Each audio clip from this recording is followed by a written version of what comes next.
Halo semuanya, perkenalkan nama saya Raffi Adila Dujanto dengan NIM G0023-145 dari kelompok A9. Di sini saya akan membahas tentang anatomi articulatio genu, plexus brachialis, dan regiodorsum extremitas superior. Lanjut, yang pertama yaitu genu. Nah, di sini ACL itu atau ligamen anterior cruciate itu adalah sebuah struktur yang terdapat dalam sendi lutut. Nah, osa yang berperan dalam sendi lutut dan terkait dengan cedera ACL adalah femur atau biasa kita sebut itu tulang paha dan tibia atau tulang kering. Nah, ACL sendiri berfungsi menghubungkan kedua tulang ini dalam sendi lutut. Dan cedera pada ACL umumnya terjadi akibat tekanan atau gerakan tidak wajar dalam sendi tersebut. Nah, seperti putaran atau pergeseran yang kuat yang dapat menyebabkan kerusakan pada ligamen ini. Nah, sendi lutut sendiri diperkuat oleh beberapa ligamen yang membantu menjaga stabilitas dan membantu gerakan. Ligamen yang pertama itu ligamen anterior cruciate atau ACL. Nah, ini tuh ligamen ini berjalan di tengah sendi lutut dan membantu menjaga pergeseran tibia ke depan terhadap femur. ACL juga membantu mengendalikan rotasi dalam sendi. Nah, lalu yang kedua ada ligamen posterior cruciate atau PCL. Nah, di ligamen ini berjalan di bagian belakang sendi lutut dan menjaga pergeseran tibia ke belakang terhadap femur. Ini ya. Lalu yang ketiga ada ligamen lateral LCL dan medial MCL kolateral. Nah, ligamen ini terletak di sisi sendi lutut. Nah, di kanan kiri ini. Nah, dia ini membantu mengendalikan gerakan rotasi internal eksternal atau pergeseran sisi sendi lutut. Lalu ada ligamen patella atau patellar ligamen. Nah, ligamen ini menghubungkan patella atau tulang lutut dengan tuberositas tibia dan membantu dalam gerakan ekstensi lutut. Lanjut, otot-otot yang berperan dalam pergerakan struktur ACL itu ada otot hamstring, otot quadriceps, dan otot gastrocnemius. Bisa dilihat di gambarnya ya. Lalu tendon di sekitar ACL itu yang berperan dalam mendukung stabilitas lutut itu ada tendon quadriceps, tendon hamstring, dan yang terakhir ada tendon patellar. Lalu kita membahas bursa pada struktur ACL itu sendiri. Nah, yang pertama itu ada bursa infrapatellaris.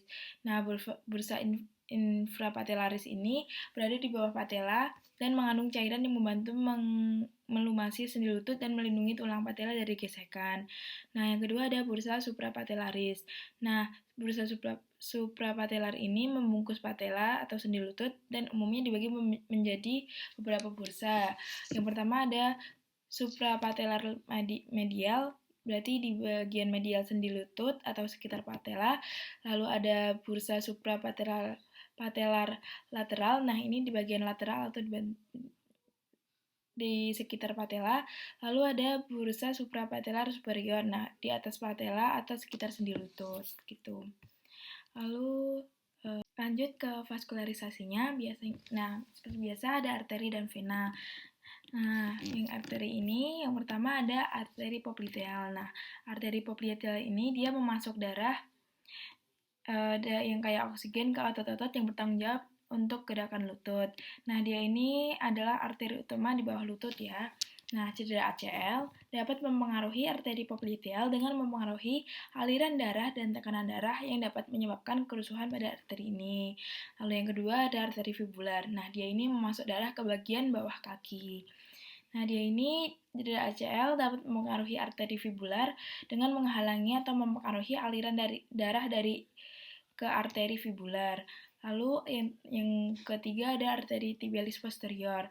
Nah, dia ini arteri kecil yang membantu memasok darah ke bagian belakang kaki. Cedera ACL dapat mempengaruhi arteri fibular dengan menghalangi atau mempengaruhi aliran darah ke arteri tibialis posterior.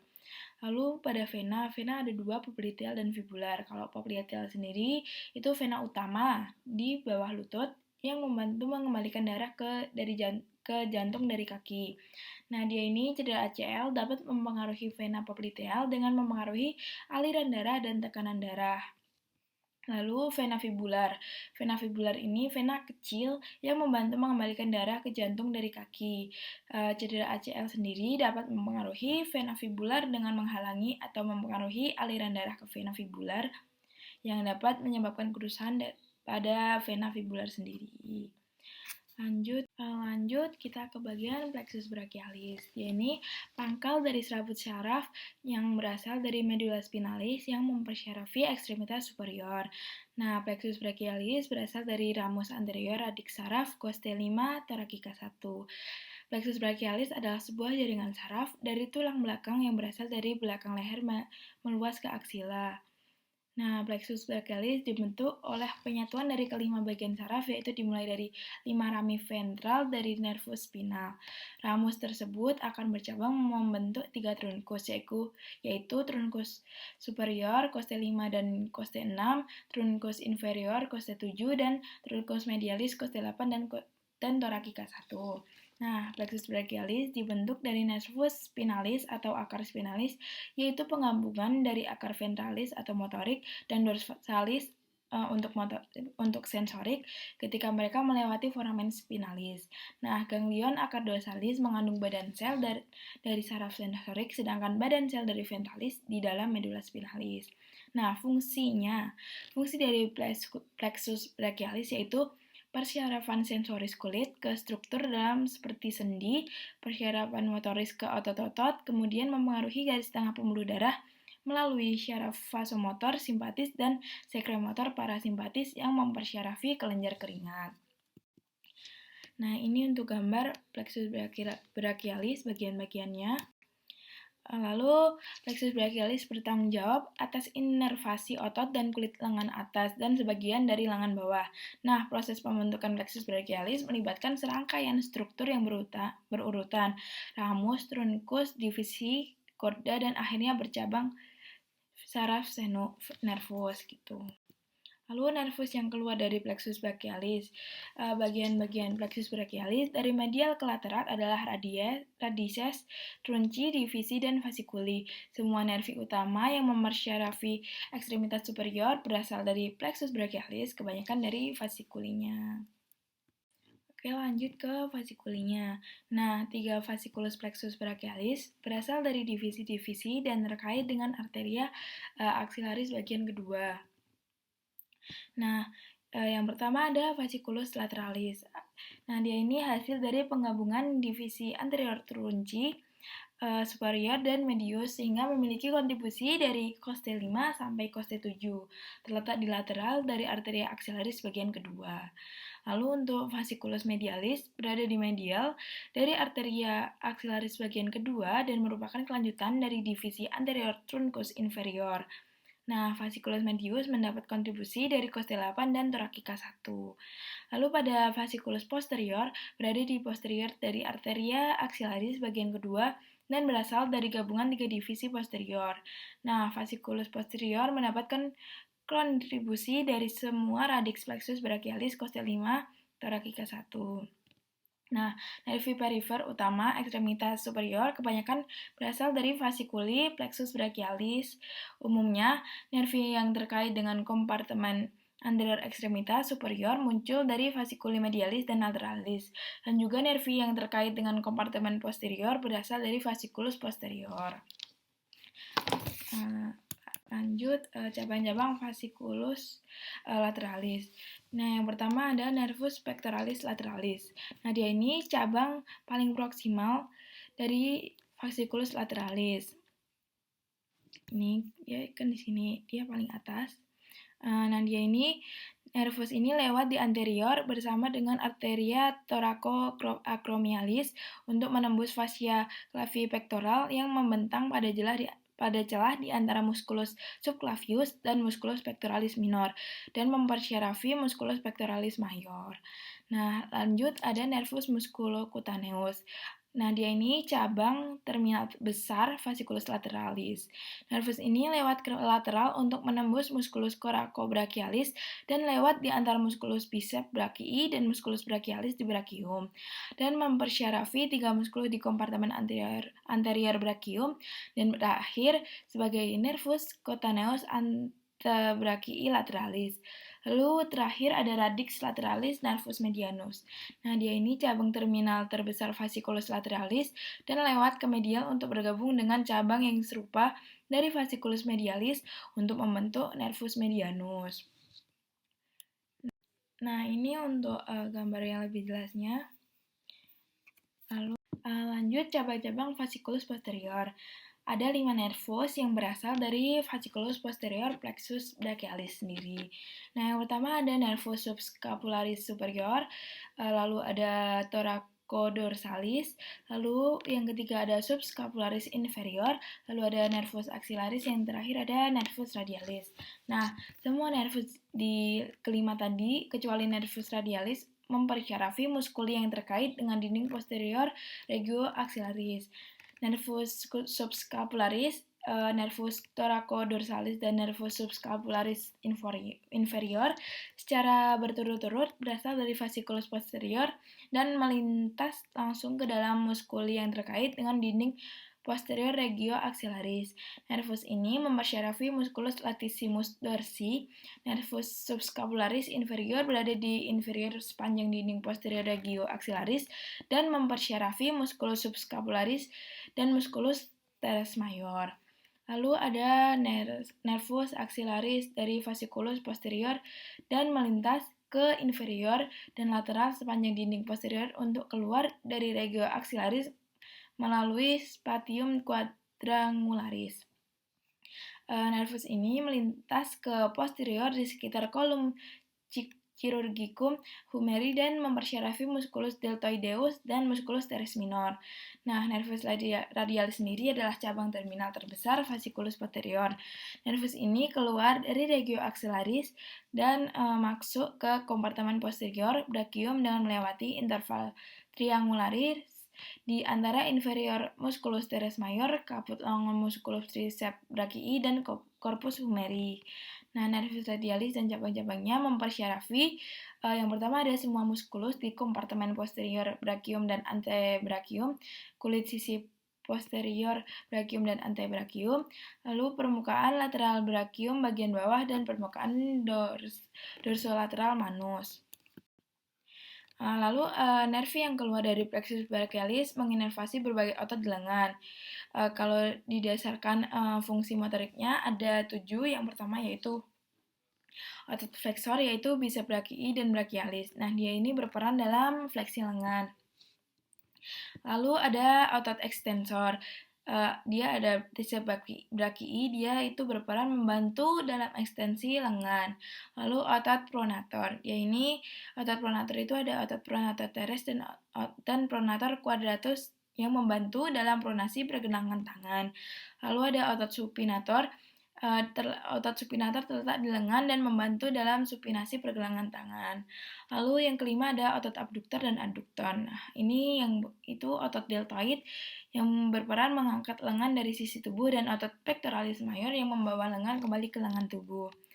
Lalu ada otot penggerak jari, yaitu otot extensor digitorum dan flexor digitorum superficialis yang membantu dalam gerakan jari. Lalu yang terakhir, yang ketujuh, ada otot stabilisator, yaitu otot-otot rotator cuff seperti supraspinatus, infraspinatus, teres minor, dan subscapularis yang membantu menjaga stabilitas bahu.